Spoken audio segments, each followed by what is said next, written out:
کوئی پاور، کوئی اختیار ہے ہی نہیں۔ جب ہے ہی نہیں تو یہ عبادت کے قابل کیسے ہو گئے؟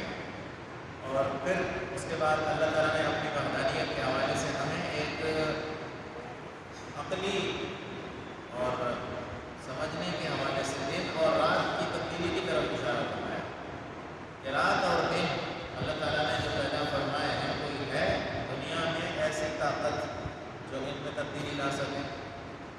کوئی ہے ایسا طاقتور شخص میرے علاوہ جو دن اور رات کو جیسے میں نے بنایا ہے ایک دوسرے کے پیچھے آ رہے ہیں، ان میں کوئی ایسا ہے جو رات کو دن کر کے دکھایا، دن کو رات کر کے دکھایا؟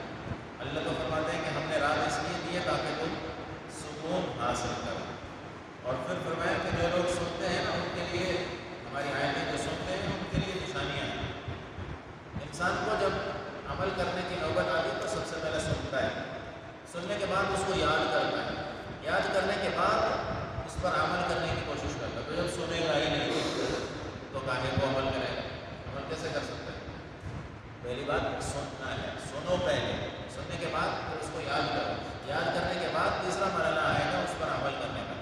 اللہ فرماتا ہے کہ سنے گا ہی نہیں تو اسے بات سمجھ میں نہیں آئے گی۔ اب دیکھیں باطل اور کفر اور شرک حق بات سنتا نہیں، وہ کہتا ہے سنو ہی نہیں۔ جب سنے گا ہی نہیں تو ظاہر ہے کہ عمل کی نوبت آئے گی ہی نہیں۔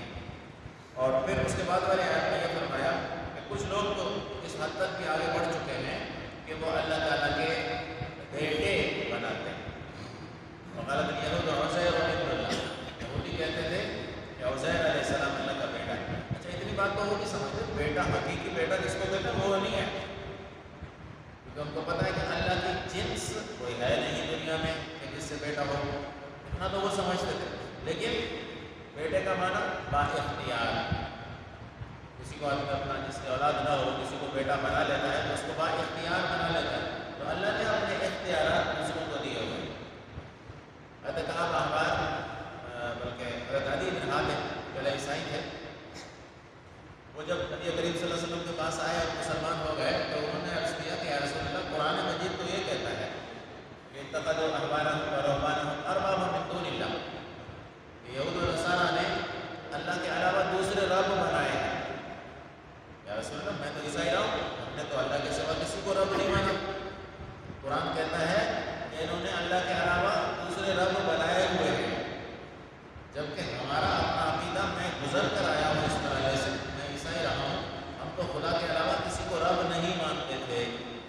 تو رسول اکرم صلی اللہ علیہ وسلم نے اس سے سوال کیا، فرمایا دیکھو تمہارے جو پوپ اور پادری ہیں وہ جو تمہیں کہتے تھے تم بلا تحقیق وہ کرتے تھے کہ نہیں کرتے تھے؟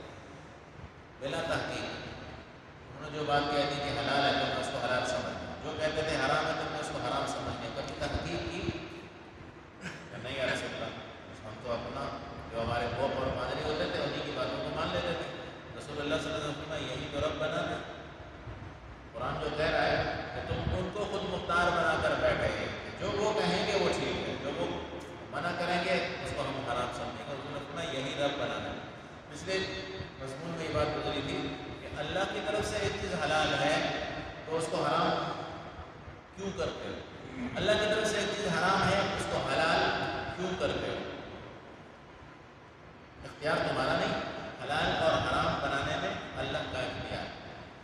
اللہ نے حلال کا دائرہ بڑا رکھا، حلال بہت وسیع ہے، حرام چند چیزیں، تھوڑی سی چیزیں حرام ہیں۔ اللہ نے پینے کی چیزوں میں دیکھیں کتنی چیزیں پینے کے لیے حلال کی، ہاں شراب نہیں پیو، پیشاب نہیں پیو، باقی ہر چیز پیو۔ اس طرح کھانے میں دیکھیں ہر چیز کھانے کو بھی، خنزیر نہیں کھاؤ، اللہ کے علاوہ دوسرے کے نام پر جو چڑھاوا ہوتا ہے اس کو نہیں کھاؤ، باقی ہر چیز کھاؤ۔ پھل فروٹ اللہ نے پیدا کی ہے، اناج پیدا کی ہے، ہر چیز، گوشت، تمام جانوروں کا جو شریف جانور ہیں ان کا گوشت حلال کر دیا گیا۔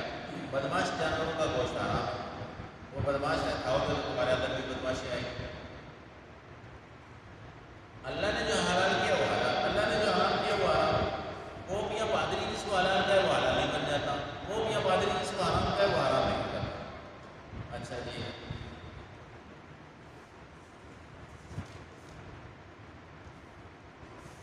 اس کے بعد کیا ہے میں جو اگلا رکوع شروع ہو رہا ہے اس میں اللہ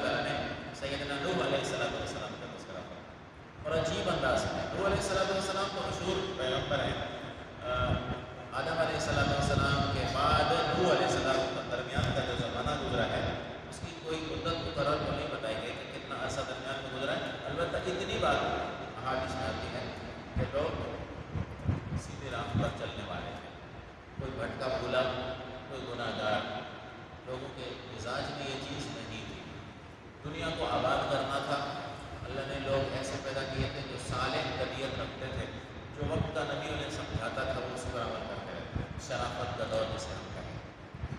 لیکن نوح علیہ السلام سے کچھ عرصہ پہلے لوگوں میں بت پرستی شروع ہوئی، اللہ کے علاوہ دوسری چیزوں کو انہوں نے اپنا کارساز، مشکل کشا، حاجت روا، غوث، دستگیر، غریب نواز سمجھنا شروع کر دیا، اور شیطان نے ان کو سکھائی یہ باتیں۔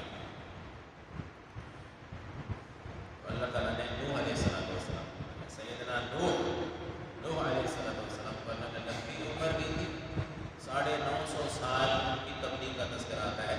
ایک سورت قرآن پاک میں پوری سیدنا نوح علیہ السلام کے نام پر اسے سورہ نوح کہا جاتا ہے۔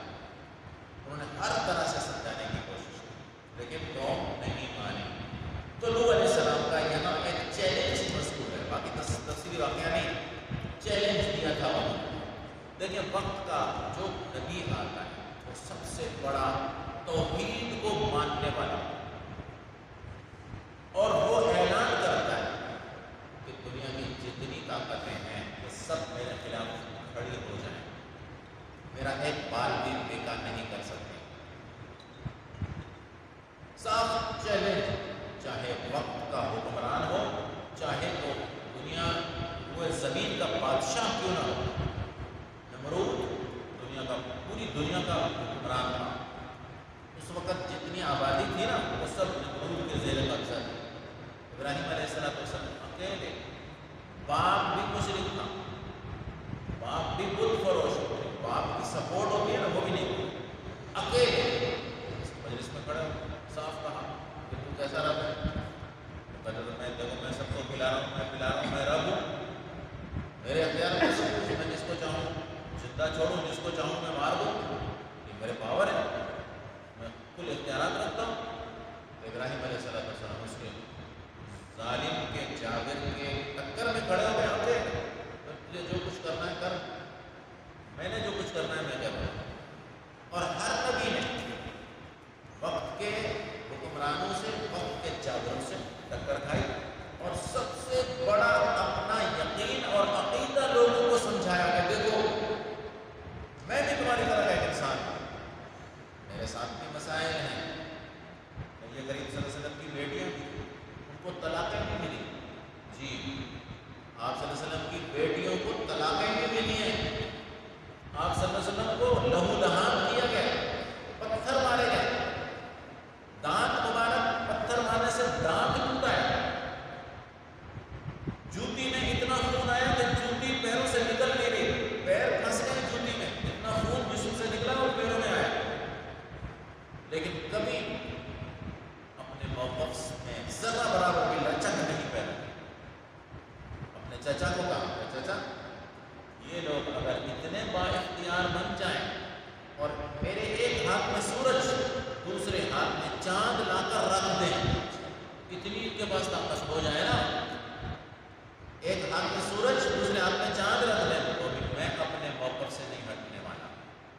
مکے کی سرداری دیتے ہیں آپ کو، جتنی بیویاں عورتیں چاہیے شادی کروانے کے لیے تیار ہیں، اپنا موقف چھوڑ، میں نہیں چھوڑ سکتا اپنا موقف۔ لالچیں دی گئی، اذیتیں دی گئی، ہر قسم کے مسائل، ہر قسم کی مصیبتیں برداشت کی انہوں نے، اور کہا کیا کہ بھائی میں تم سے کوئی مزدوری تھوڑی مانگ رہا ہوں، میں تو اللہ واسطے کام کر رہا ہوں، میں اللہ کو راضی کرنے کے لیے کر رہا ہوں، تم نے جو کچھ کرنا ہے کر لو، میں نے جو کچھ کرنا ہے میں نے وہ کر کے دکھانا، میں کروں گا۔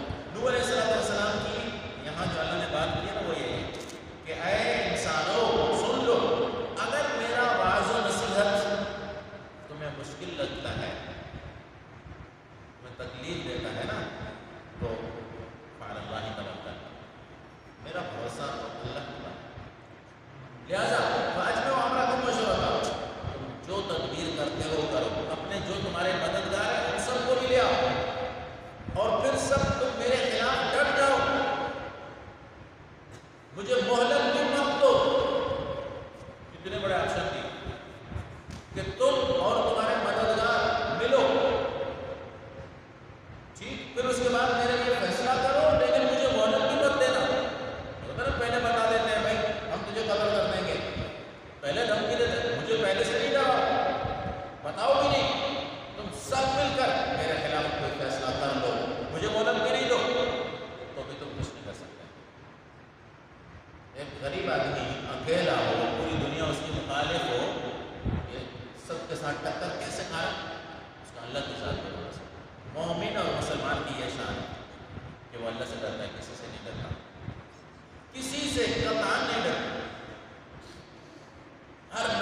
نہیں، کشتی میں بٹھا کر ان کو بچایا۔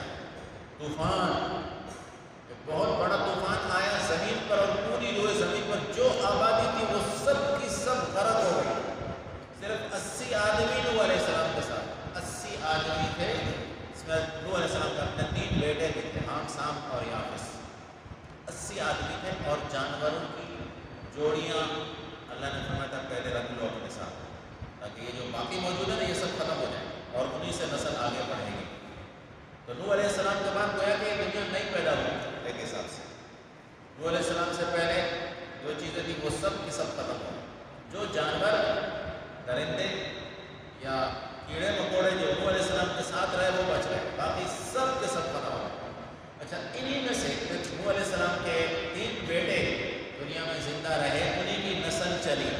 باقی لوگ جو نوح علیہ السلام کے ساتھ تھے وہ بھی باقی زندہ نہیں بچے، وہ جب دنیا پر آئے ان کی نسل نہیں رہی۔ نوح علیہ السلام کے 3 بیٹے، حام، سام اور یافس۔ نبی کریم صلی اللہ علیہ وسلم نے فرمایا کہ حام سے عرب پیدا ہوئے، اور سام سے حبش کے لوگ، افریقی کالے، یہ پیدا ہوئے، اور یافس سے رومی پیدا ہوئے، گورے۔ عرب درمیانے، حبشی کالے اور رومی گورے۔